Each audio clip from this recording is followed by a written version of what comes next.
क्या भारत का अपना 120 किलोटन क्लास का फाइटर इंजन अभी रियलिटी बनने वाला है? क्या डीआरडीओ का अस्त्र मार्क 3 चाइना के PL-15 को चैलेंज करने वाला है? और क्या भारत का पहला AI powered unmanned fighter aircraft यानी फूफा अगले साल ही दुनिया के सामने आने वाला है? आज की वीडियो में हम ऐसे ही कुछ इंटरेस्टिंग अपडेट्स के बारे में बात करने वाले हैं। नमस्कार दोस्तों, मेरा नाम है अंशुमन नायक और आप सभी का बहुत बहुत स्वागत है इंडियन डिफेंस न्यूज की डिफेंस टॉक सीरीज में। तो चलिए देर न करते हुए आज की वीडियो शुरू करते हैं।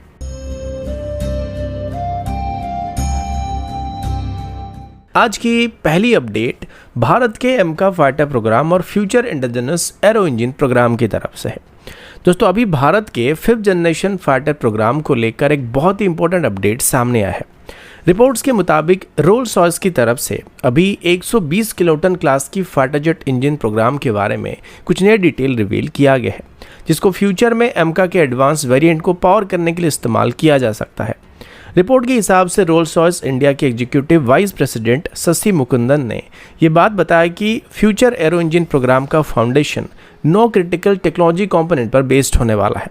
इनमें से 2 टेक्नोलॉजी पहले ही भारत की तरफ से सक्सेसफुली डेवलप कर लिया गया है, जबकि 5 और टेक्नोलॉजी ऐसे हैं जहां पर भारत की तरफ से भी काम किया जा रहा है और इनको इसी साल के अंदर ही भारत कंप्लीट करने वाला है। मुकुंदन के मुताबिक बाकी टेक्नोलॉजी भी शेड्यूल के अकॉर्डिंग प्रोग्रेस कर रहे हैं और अगले साल के फर्स्ट क्वार्टर तक इन सभी 9 क्रिटिकल कंपोनेंट रेडी होने की उम्मीद किया जा रहा है। अगर ये माइलस्टोन अचीव हो जाता है तो उसके बाद इंजन कोर डेवलपमेंट और टेस्टिंग का फेज स्टार्ट किया जा सकता है, जिससे किसी भी मॉडर्न फाइटर इंजन प्रोग्राम का सबसे बड़ा डिफिकल्ट स्टेज माना जाता है। दोस्तों, मॉडर्न फाइटर जेट का जो इंजन होता है वो सिर्फ थ्रस्ट जनरेट करने वाला मशीन नहीं होता है।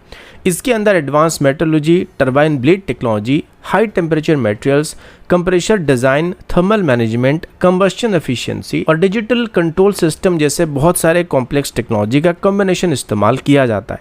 इसी वजह से दुनिया में सिर्फ कुछ ही देश हैं जो कि मिलिट्री ग्रेड के इंजन को डेवलप कर पाते हैं। रोल्स रॉयस की तरफ से पहले भी इंडिकेट किया गया था कि अगर 2026 तक उनको कॉन्ट्रैक्ट दिया जाता है तो भारत के लिए डेवलप किए जाने वाले नए इंजन की जो टेस्टिंग है उसको 2030 के आसपास वो स्टार्ट करने वाले हैं और उसके बाद फ्लाइट टेस्टिंग को 2034 में और फाइनली 2036 के आसपास इसका मास प्रोडक्शन को स्टार्ट किया जा सकता है, जो कि एमका की मार्क 2 को पावर कर सकता है। कुल मिलाकर देखा जाए तो अभी ये अपडेट सिर्फ एक फॉरेन कंपनी की प्रपोजल स्टोरी नहीं है, बल्कि ये इंडिकेट करता है कि भारत भी धीरे धीरे अपने सबसे बड़े एरोस्पेस गैप यानी advance fighter jet engine technology को क्लोज करने की डायरेक्शन में प्रैक्टिकल ग्राउंड वर्क को तैयार कर रहा है। लेकिन अभी तक भारत सफरान के साथ इंजन डील को फाइनल करने के लिए ज्यादा क्लोज लग रहा है, तो अभी रोल्स रॉयस की इस ऑफर में भारत इंटरेस्ट देता है या फिर नहीं देता है, ये आगे चल के पता चलने वाली है। अगला अपडेट भारत के इंडिजिनस रॉकेट आर्टिलरी प्रोग्राम और long range precision strike capability की तरफ से है। दोस्तों, डीआरडीओ की तरफ से भी एक बहुत ही इंपॉर्टेंट माइलस्टोन को अचीव किया गया है। रिपोर्ट्स के मुताबिक डीआरडीओ की तरफ से अभी Pinaka long range guided rocket यानी LRGR-120 के मेडन फ्लाइट की टेस्टिंग वीडियो को रिलीज किया गया, जहां पर रॉकेट ने अपने टारगेट को सक्सेसफुली एंगेज करता हुआ दिखाया गया है।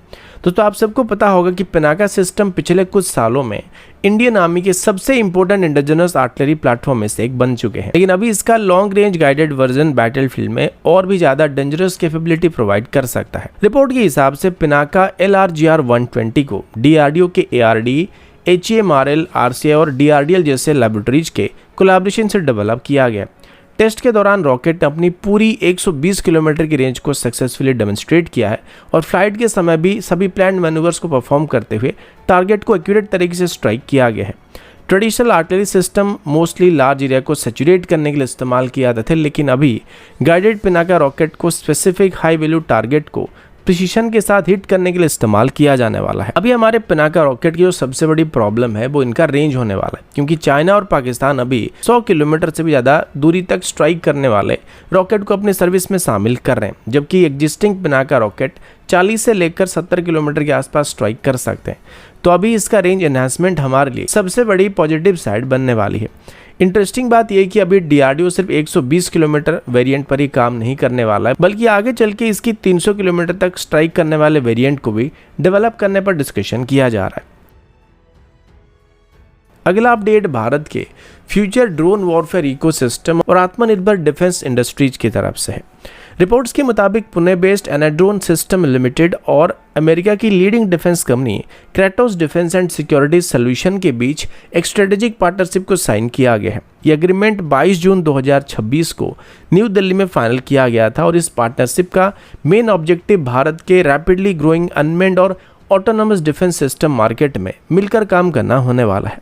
रिपोर्ट के हिसाब से इस पार्टनरशिप का सबसे इंपॉर्टेंट एस्पेक्ट आत्मनिर्भर भारत इनिशिएटिव होने वाला है। दोनों कंपनी का प्लान है कि फ्यूचर सिस्टम्स के मैन्युफैक्चरिंग, सप्लाई चेन और टेक्नोलॉजी इकोसिस्टम को धीरे धीरे भारत के अंदर एस्टेब्लिश किया जाएगा। अगर फ्यूचर अपॉर्चुनिटी मिलते हैं तो ये partnership aerial target drone, tactical UAVs, autonomous mission system और next generation unmanned combat technology के ऊपर भी काम कर सकते हैं। दोस्तों, खास बात यह कि क्रेटोस जो कंपनी है वो अमेरिका की उन कंपनीज में आता है जो कि एक एडवांस अनमैन्ड कॉम्बैट सिस्टम और ऑटोनोमस डिफेंस टेक्नोलॉजी के लिए जानी जाती है। वहीं दूसरी तरफ एनाड्रोन सिस्टम को भारत के डिफेंस इकोसिस्टम और मिलिट्री रिक्वायरमेंट का काफी अच्छा अनुभव है। इसी वजह से दोनों कंपनीज अभी एक्सपर्टीज को कंबाइन करके फ्यूचर में इंडियन आर्म्ड फोर्सेस के लिए नए इंडिजिनस सॉल्यूशन डेवलप करने के बारे में प्लान कर रहे हैं। कुल मिलाकर देखा जाए तो ये पार्टनरशिप सिर्फ एक बिजनेस एग्रीमेंट नहीं होने वाला है, बल्कि भारत के फ्यूचर ड्रोन वॉरफेयर इकोसिस्टम को स्ट्रेंथन करने की डायरेक्शन में एक बहुत बड़ा स्टेप होने वाला है। अगला अपडेट भारत के फ्यूचर अनमैन्ड फाइटर इकोसिस्टम और एयर डोमिनेंस कैपेबिलिटी की तरफ से है। दोस्तों, अभी फ्यूचर एयर वॉरफेयर सिर्फ फाइटर जेट्स के बीच नहीं होने वाला है, बल्कि फाइटर जेट्स और एआई पावर्ड कॉम्बैट ड्रोन के कॉम्बिनेशन के बीच होने वाली है। इसी डायरेक्शन में भारत की तरफ से भी एक बहुत ही एम्बिशियस प्रोजेक्ट पर काम किया जा रहा है, जिसका नाम फूफा यानी फ्यूचर अनमैन्ड फाइटर एयरक्राफ्ट होने वाला है। रिपोर्ट्स के मुताबिक डीआरडीओ की एरोनॉटिकल डेवलपमेंट एस्टेब्लिशमेंट यानी एडी की तरफ से अभी एरो इंडिया 2027 के दौरान इस प्रोजेक्ट के डिजाइन और की डिटेल्स को ऑफिशियली शोकेस करने की प्लानिंग किया जा रहा है। खास बात यह कि ये कोई नॉर्मल यूसीएवी या रिकॉनेंस ड्रोन नहीं होने वाला है। आप सबको पता होगा कि भारत का घातक UCAV mainly stealth strike mission के लिए डेवलप किया जा रहा है, लेकिन अभी फूफा का रोल उससे थोड़ा अलग होने वाला है। इसे एक डेडिकेटेड अनमैन्ड फाइटर के रूप में डिजाइन किया जा रहा है, जो कि एयर सुपेरियरिटी और टैक्टिकल एयर डोमिनेंस मिशन के लिए इस्तेमाल किया जाने वाला है। अभी तक जो डिटेल सामने आ रहे हैं उसके मुताबिक फूफा का डिजाइन कन्वेंशनल फाइटर एयरक्राफ्ट की तरह ही होने वाला है, यानी इसमें dedicated air intakes, control surface और हाई मैन्युवरेबिलिटी परफॉर्म करने के लिए एरोडायनेमिक कॉन्फ़िगरेशन देखने को मिलने वाली। इसका ऑब्जेक्टिव सिर्फ बॉम्ब गिराना नहीं होने वाला है, बल्कि फाइटर एयरक्राफ्ट के साथ एंगेज करना भी होने वाला है। रिपोर्ट के हिसाब से फूफा को एमका, SU-30 एमके और दूसरे फ्रंटलाइन फाइटर जेट के साथ लॉयल विंगमैन की तरह ऑपरेट करने के लिए डिजाइन किया जा रहा है। यानी फ्यूचर में एक एमका या एक तेजस मार्क 2 एक साथ मल्टीपल फूफा ड्रोन को कंट्रोल कर सकता है, जो कि सेंसर, मिसाइल और इलेक्ट्रॉनिक वॉरफेयर पेलोड कई तरह के मिशन को परफॉर्म कर सकते हैं। सबसे इंटरेस्टिंग बात यह है कि फूफा को बियॉन्ड विजुअल रेंज कॉम्बैट के लिए भी ऑप्टिमाइज किया जा रहा है। रिपोर्ट्स के मुताबिक इसको मार्क 1.5 से भी ज़्यादा स्पीड और हाई जी मैन्यूवर कैपेबिलिटी को टारगेट करते हुए डिज़ाइन किया जा रहा है। अगर भारत इस कैपेबिलिटी को अचीव कर लेता है तो फूफा दुनिया के सबसे एडवांस अनमैन्ड फाइटर कॉन्सेप्ट में से एक होने की उम्मीद किया जा रहा है। कुछ लोग इसको लेके हमारी कैट्स वॉरियर सिस्टम के साथ भी कंपेयर कर सकते हैं या लॉयल विंगमैन के साथ भी इसको कंपेयर कर सकते हैं, लेकिन इसमें जो मेजर डिफरेंस होने वाला है वो साइज और स्पीड में देखने को मिलने वाला है, और इसमें फूफा के पास साइज और स्पीड दोनों का एडवांटेज मौजूद होने वाला है।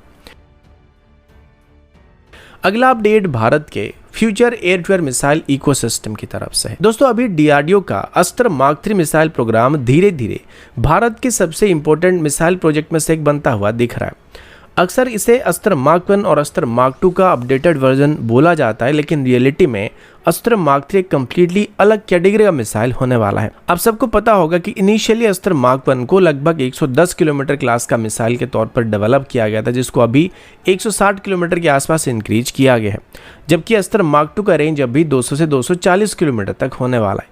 लेकिन अस्त्र मार्क 3 का टारगेटेड रेंज 300 किलोमीटर से भी ज़्यादा की एंगेजमेंट रेंज को हासिल करना होने वाला है। इस मिसाइल की सबसे बड़ी स्ट्रेंथ इसका SFDR यानी solid fuel ducted ramjet propulsion system होने वाला है। नॉर्मली ट्रेडिशनल VVR मिसाइल एक रॉकेट मोटर का इस्तेमाल करते हैं, जो कि लॉन्च करने के बाद कुछ समय तक थ्रस्ट को प्रोवाइड करता है और उसके बाद मिसाइल ग्लाइड मोड में चला जाता है, जिस वजह से इसकी टर्मिनल फेज में पहुंचते पहुंचते मिसाइल अपनी काफ़ी सारे एनर्जी ब्लीड कर चुका होता है या काफ़ी स्लो हो चुका होता है। लेकिन अस्त्र मार्क 3 में रैमजेट प्रोपल्शन सिस्टम का इस्तेमाल किया जा रहा है, जो कि मिसाइल को पूरे फ्लाइट के दौरान लगातार थ्रस्ट को प्रोवाइड करने वाला है। मतलब मिसाइल सिर्फ दूर तक ही नहीं जाने वाला है, बल्कि टारगेट के पास पहुंचने के बाद भी हाई स्पीड और मैनेजेबिलिटी को मेंटेन कर सकता है। रिपोर्ट के हिसाब से तेजस मार्क 2 इस मिसाइल का सबसे पावरफुल कैरियर प्लेटफॉर्म के तौर पर सामने आने वाला है, क्योंकि उत्तम mark 2 AESA radar, advance sensor fusion और इंडिजिनस मिशन कंप्यूटर के साथ अस्त्र मार्क 3 का इंटीग्रेशन कंपैरेटिवली आसान होने वाला है और सबसे पहले इसी एयरक्राफ्ट में ही अस्त्र मार्क 3 को इंटीग्रेट करने की बात कंफर्म किया गया है। तो दोस्तों अभी के लिए इतना ही, मिलता हूँ आपसे अगले वीडियो में, तब तक के लिए जय हिंद, वंदे मातरम।